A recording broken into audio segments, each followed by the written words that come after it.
Blake, stick around. I want to bring in Jeb Bush for governor campaign co-chair, Ed Pozzuoli. He is joining us right now. Ed, good to have you. Thanks so much for joining the conversation.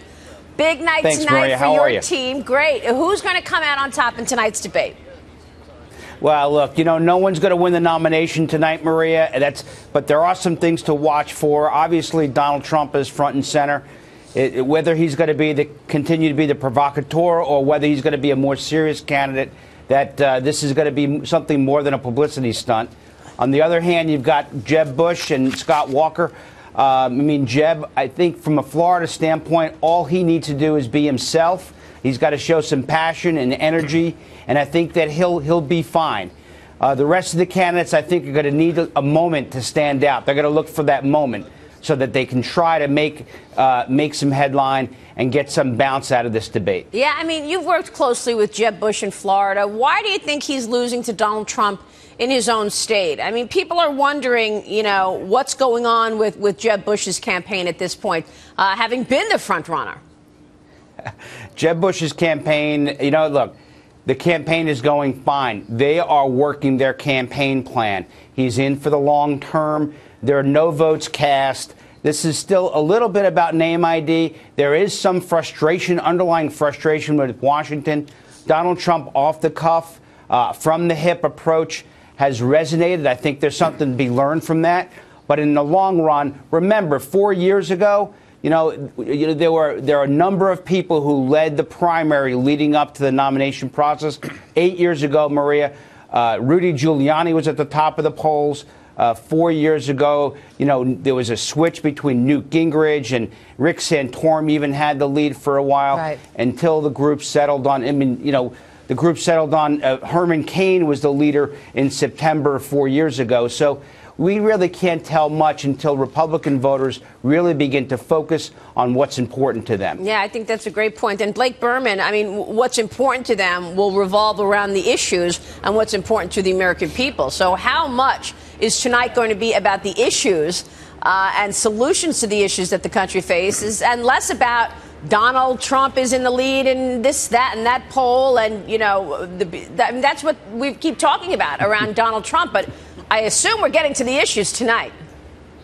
Yeah, that is what everybody would at least hope for, right? And the candidates themselves, to a person, say, I would like this to be about the issues. The question is, can they actually get there? And also, will they answer the questions? I know we've got the best in the business tonight asking the questions. Last night, Megyn Kelly had Marco Rubio on her show, and Rubio said, yeah, we've answered a lot of these questions already. And Megyn Kelly jumped in and said, but not these questions.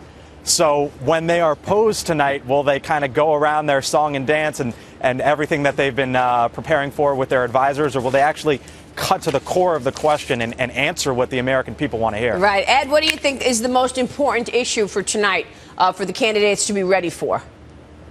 Well, I think, look, the economy and the Iran treaty, I think all that's front and center. There's some things that you really need to look at.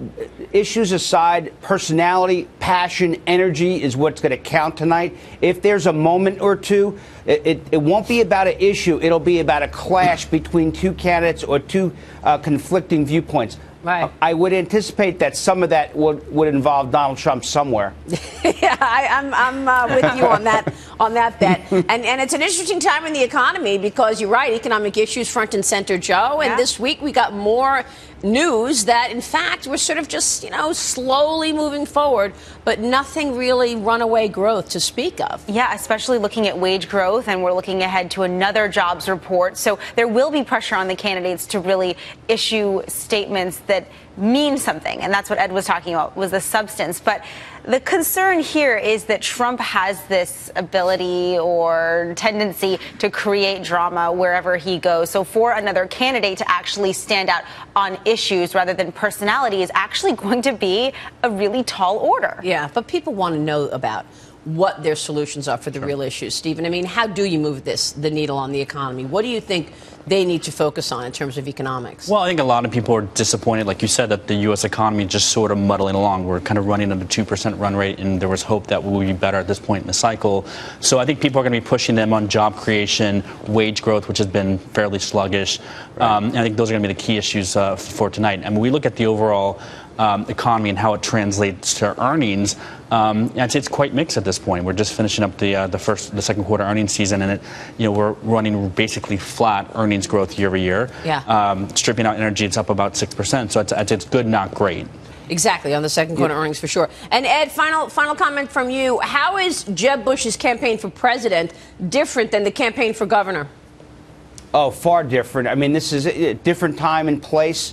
But look, a lot of it translates over. So good, strong conservative leadership that we saw in Florida, job growth, including people that normally weren't part of the Republican tent through education initiatives and choice issues. All that favors Jeb Bush, and based upon his experience, I think he's in for the long term. So there's not going to be a winner tonight, but I think Jeb is in for the long term. All right, we will be watching for sure. Ed, good to have you on the program today. Thanks so much. Ed Pozzuoli, Pleasure, Maria. We appreciate it. Blake Burman, we'll see you a little later in the program. Make sure to